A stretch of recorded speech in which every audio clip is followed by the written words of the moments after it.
Hola, soy José Ochatoma Paravicino, arqueólogo de la Universidad Nacional de San Cristóbal de Huamanga. Voy a hablarles acerca de Huari, el primer imperio andino. La etapa histórica que comprende entre los años 600 a 1000 después de Cristo es una etapa muy importante en la historia del antiguo Perú.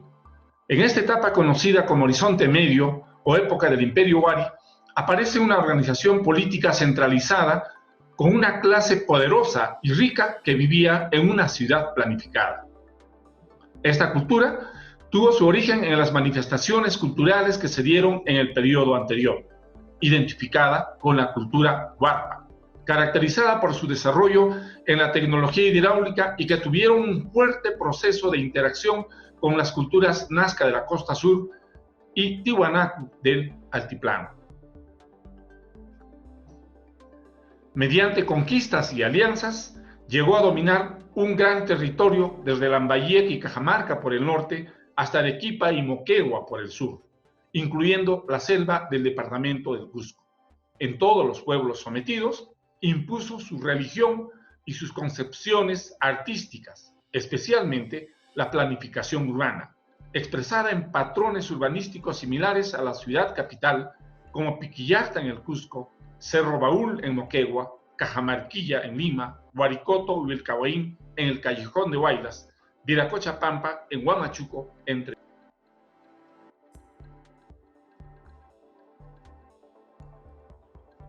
El territorio donde se desarrolla esta cultura está enclavado al este de la cordillera occidental de los Andes, en la sierra centro-sur del Perú, dentro de la demarcación política del actual departamento de Ayacucho. Huari ocupa un valle ubicado en la región Quechua, entre los 2.300 a 3.500 metros sobre el nivel del mar, presentando suaves pendientes, lomas, quebradas, cerros y pequeños y angostos valles que no son aprovechados en su totalidad en las labores agrícolas. El clima es templado, con una intensa radiación solar y escasa presencia de lluvias, que se inicia en el mes de noviembre, prolongándose hasta abril. Es en esta época donde se desarrollan los cultivos, crecen los pastos naturales y la vegetación silvestre, mientras que la temporada seca, que viene a partir desde el mes de junio, bueno, el lugar se torna un ambiente árido. El medio geográfico que la rodea y sobre el cual se encuentra asentado el sitio arqueológico corresponde a un lugar semiárido y de quebradas secas. El terreno es de origen volcánico con presencia de quebradas de puzzolana y arcilla en sus inmediaciones. Los suelos son poco profundos, con gran cantidad de piedras, y los accidentes geográficos como quebradas, elevaciones, planicies y desniveles caracterizan el terreno en su conjunto. Tiene una vegetación natural que cubre las ruinas, que está formada mayormente por arbustos espinosos y cactáceas.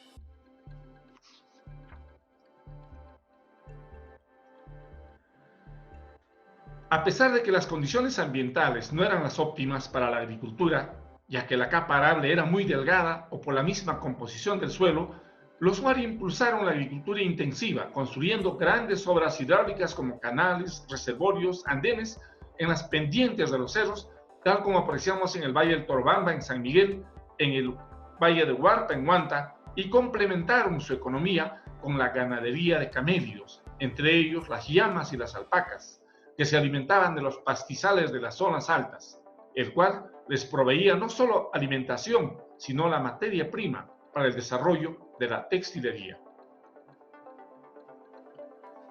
Si bien no había un ambiente favorable para el desarrollo de una agricultura intensiva, los Huari utilizaron los recursos que estaban en su entorno. La abundancia de rocas en las inmediaciones del lugar permitió la construcción de sus viviendas. Por otro lado, el uso de la puzzolana y la arcilla van a dar un impulso para las actividades artesanales, como la cerámica, la producción de cerámica en gran escala, logrando avances muy importantes. Se afirma que la producción artesanal en gran escala y el intercambio comercial intenso de los productos manufacturados fueron el sustento de su economía, destacando entre ellos la producción alfarera y textil por las excelentes condiciones para tal producción.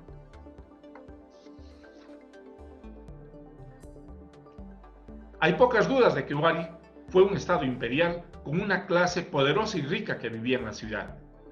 Hay casi un criterio unánime en aceptar que el proceso de expansión Huari se produjo a través de la imposición de la violencia o se haya utilizado las alianzas entre las élites Huari y las élites locales de otros territorios. Todo esto no podría haberse dado sin el empleo de la fuerza militar. Huari debió tener un ejército permanente, pues sin ello hubiese sido imposible dominar un territorio tan vasto. Durante las últimas décadas se han ido develando imágenes de guerreros tatuados, armados con arcos y flechas, hondas, hachas, porras y mazas, con distintivos simbólicos como el jaguar y el halcón, o con cabezas trofeo, que hacen suponer que había una fuerza militar institucionalizada, con órdenes militares jerarquizadas. A través de las reconstrucciones realizadas de los personajes que están pintados en urnas y cántaros, encontrados en las excavaciones de Conchopata y Huari, se ha puesto en evidencia la existencia de enfrentamientos entre las fuerzas militares, con captura de sus líderes que son conducidos como prisioneros con la soga al cuello. La religión fue probablemente uno de los mecanismos más importantes utilizados por los Huari en su política expansionista. Sin duda, la deidad principal y el símbolo de los Huari estaba basada en la divinidad representada en la portada del sol de Tiwanaku, conocido como el dios de las varas, que aparece rodeado de un conjunto de deidades mitológicas, entre los que destacan los felinos, las serpientes y el halcón. Recientes investigaciones que venimos desarrollando están ampliando el panteón de las deidades Huari, tal como podemos apreciar en la presente imagen la reproducción o la representación del Koa o el felino volador, que es una de las deidades que están vinculadas con la petición de las aguas, ya que es responsable de producir las lluvias, el granizo, las tormentas, al cual los Huaris veneraban en sus centros ceremoniales.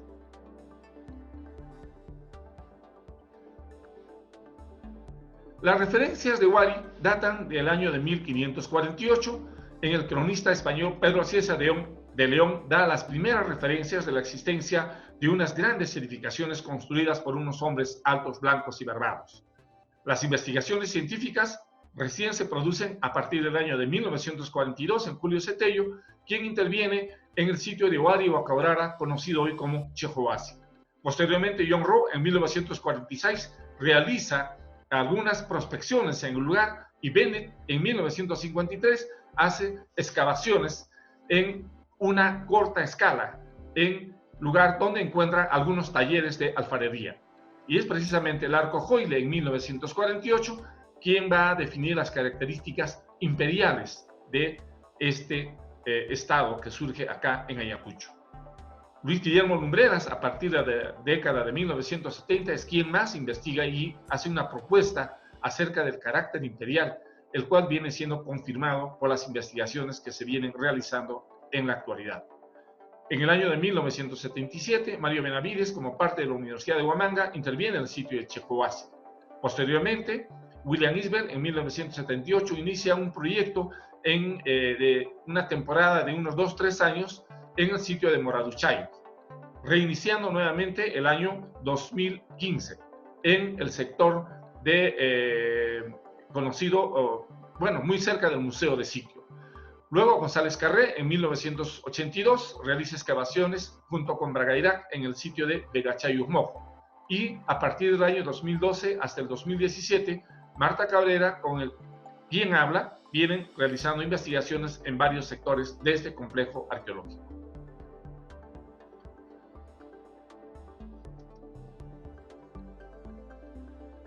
La capital de este imperio estuvo situada a 25 kilómetros al noroeste de la ciudad de Ayacucho, con un núcleo urbano de 500 hectáreas en el que había aproximadamente 50.000 habitantes. La ciudad de Huari revela un proceso de crecimiento gradual y espontáneo como consecuencia del incremento poblacional y el enriquecimiento progresivo. Se sabe que hay más de 22 sectores con grandes edificaciones, con talleres especializados y unidades habitacionales, palacios, donde se asentaron los gobernantes, sacerdotes, militares, artesanos, especialistas y la población en general. Buena parte de los edificios permanecen enterrados. Algunos sectores de los conjuntos arquitectónicos son visibles y solo unos cuantos han sido descubiertos por las excavaciones. Cuando Huari alcanzó su máximo desarrollo, sus relucientes edificios pintados de blanco y rojo desconcertaban y maravillaron a los visitantes foráneos. La movilización a través de la ciudad debió ser difícil por la gran cantidad de accesos restringidos y la estrechez de los caminos, con pocas avenidas propicias para la circulación masiva. Luis Guillermo Lumbreras considera que el sector de Robles Mojo forma parte de un palacio con recintos interiores distribuidos de manera tal que su planta desde el aire muestra una gigantesca cabeza de un ave, probablemente un halcón, mientras que el sector contiguo de Uxpajoto hay una imagen similar con la cabeza de un felino, lo cual nos indica la importancia de la ciudad, ya que sus trazos pudieron haber servido de base en la planificación de las ciudades inca. La ciudad de Huari se presenta ante los ojos del visitante como un conjunto de grandes recintos de 2 a 3 pisos que adoptan formas irregulares, cercados por sólidos muros de piedra canteada que encierran amplios espacios abiertos con un conjunto de recintos habitacionales, galerías estrechas y cámaras subterráneas. Desde finales del año 2011 hasta el 2018, un equipo de investigadores de la Universidad Nacional de San Cristóbal de Huamanga, dirigidos por Marta Cabrera y el suscrito, ha desarrollado un conjunto de investigaciones en el área sagrada de Huari, principalmente en los sectores de Vegachayu Mojo, Monjachayu, Capillapata y Cerro San Cristóbal. Producto de los trabajos de excavación, se han sacado a luz una novedosa fuente de información, básicamente en la arquitectura. El sector de Vegachayu Mojo, que fue excavado en el año 82, fue concluido en sus excavaciones y se ha develado un recinto que tiene 18 hornacinas, un piso compacto de diatomita y un reloj solar.